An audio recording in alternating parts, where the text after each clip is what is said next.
Vous savez, certains d'entre vous nous ont abordé en nous disant qu'ils ont été escroqués. Comment est-ce qu'ils peuvent faire pour rentrer en possession de leur argent? Ils ont été arnaqués, il y a eu des problèmes, il y a eu ceci. Par exemple, un client, un Africain, envoie son argent à une entreprise en Turquie ou à un intermédiaire. Oui. Et cet argent-là peut-être est détourné, est escroqué. Ça entre dans quel type de droit?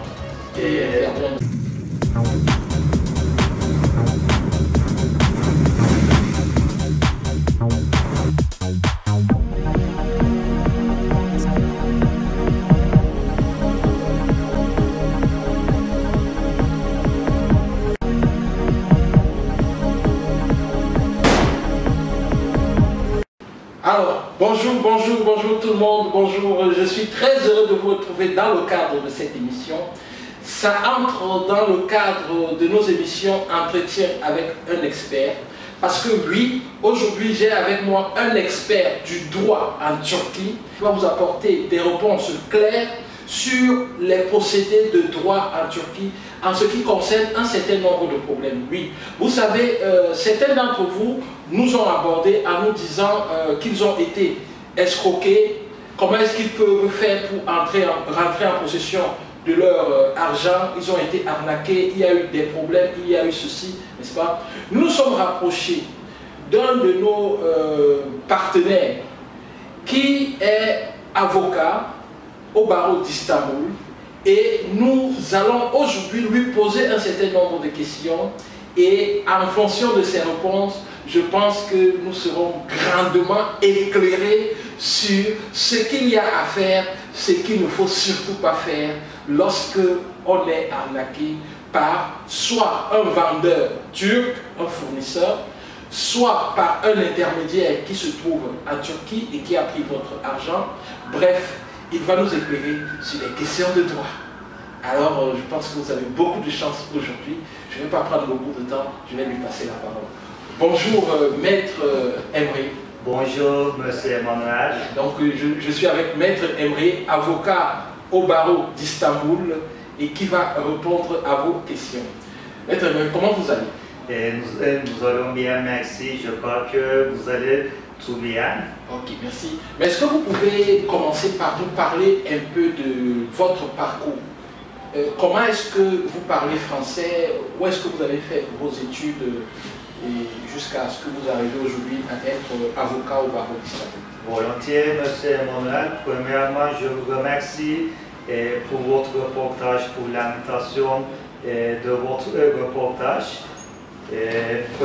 Premièrement, j'ai été diplômé du lycée Saint-Joseph ici à Istanbul, du lycée français. J'ai étudié là 8 ans. Après avoir terminé mes études de Saint-Joseph, j'ai gagné l'université de Bilkent, la faculté de droit à Ankara. Et après avoir terminé mes études de droit, j'ai commencé à faire mon stage et après je suis devenu un avocat. Aussi simple que ça? Oui. Est-ce que c'est facile d'être avocat en Turquie? En Turquie, je voudrais vous dire quelque chose. Ouais. Gagner l'université, gagner le droit de faculté, c'est pas facile. Étudier, c'est pas facile, mais être avocat en Turquie, c'est plus facile. Pour maintenant, il n'y a pas d'examen pour être l'avocat. Ah bon? Oui. Au Parlement, on avait décidé de faire l'examen pour les avocats, mais après, la Cour constitutionnelle a annulé cette fois-ci. Pour maintenant, pour être l'avocat, il ne faut pas l'examen. Comment se passent les procédures de droit à Istanbul, en général, en Turquie? En général, il y a des types de droits. Par exemple, il faut diviser comme le droit privé et comme le droit public. Ah, d'accord. le droit public, il y a le droit criminel, le droit administratif, oui, le droit constitutionnel. Il y a aussi le droit privé, comme le droit des dettes, comme le droit commercial, comme le droit de la famille, comme le droit comme le droit des ouvriers. D'accord, je comprends.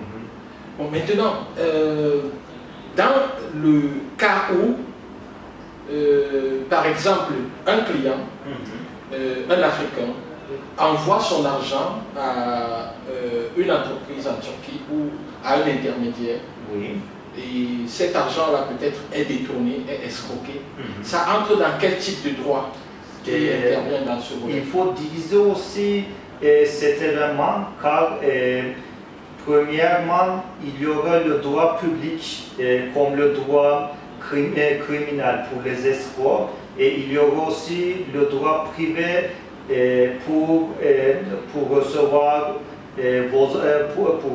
votre argent. Après avoir terminé les procédures de droit privé, il y aura le droit exécutif. Wow. C'est compliqué ça pour moi. Oui, c'est compliqué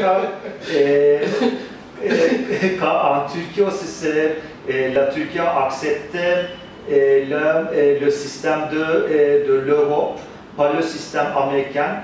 Par exemple, le système aux États-Unis, c'est tout uni, le droit public et le droit privé, mais en Turquie, c'est différent. Ça veut dire qu'en termes de droit, la Turquie est beaucoup plus proche du droit européen que du droit américain. Oui, pas le droit anglo-américain, mais le droit européen, comme le droit de la France, de l'Allemagne et de l'Italie. D'accord, ça c'est très bon, c'est bon à savoir. C'est bon à savoir.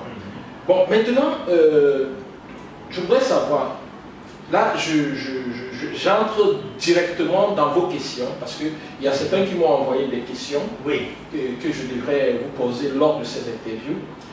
Donc, qu'est-ce que je dirais? Comment est la loi premièrement? Comment est la loi de la Turquie face aux escrocs et aux voleurs? Est-ce que la loi est très sévère avec eux ou alors elle est conciliable? Premièrement, pour le crime des escrocs et de vol, en Turquie, il y a le code criminel turc. Pour le vol, premièrement, il faut diviser le sens de vol et de l'escroc, c'est-à-dire la faute.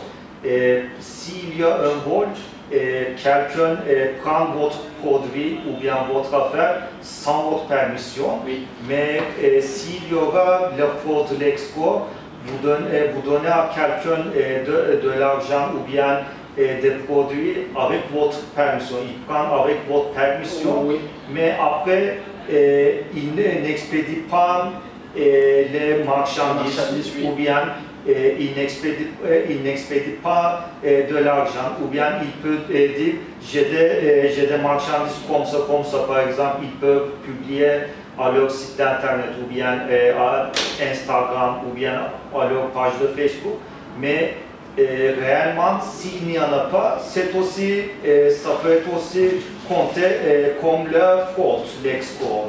Oui. Pour le vol, pour le crime de vol, c'est lié à la code criminel de la Turquie.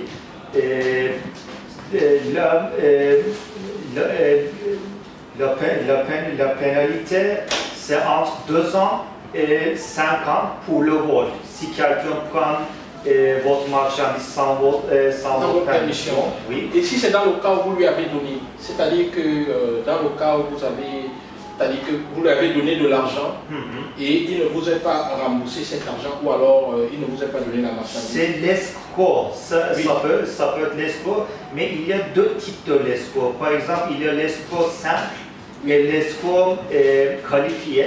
Pour l'escroc simple, c'est entre 2 ans et jusqu'à 5 ans. Mais pour l'escroc qualifié, c'est entre 3 ans jusqu'à 10 ans. Que veut dire l'escroc qualifié? Oui, si par exemple le fraudeur utilise la banque ou bien les institutions de crédit ou bien l'internet, etc., oui. ça peut être la fraude qualifiée. Oui. La pénalité, c'est entre 3 ans jusqu'à 10 ans. 10 ans. Oui. Avec une amende? Ils peuvent donner aussi une amende. Par exemple, certains cours donnent seulement l'amende si la personne n'a pas d'autres crimes autrefois. Mais s'il n'y en a pas, ils peuvent donner la pénalité de prison. En même temps, ils peuvent donner aussi l'amende selon le passé du fraudeur. Wow. Ok. Ça veut dire qu'on peut dire que dans le cas où, par exemple, quelqu'un a envoyé son argent et qu'on n'a pas acheté sa marchandise, qu'on ne lui a pas envoyé la marchandise, ça entre dans le cas d'escroc non qualifié. Non, c'est l'escroc qualifié s'il a fait, car je pense que ça doit être l'escroc qualifié, car pour expédier de l'argent, on utilise la banque de l'extérieur du pays. Ça, je vois.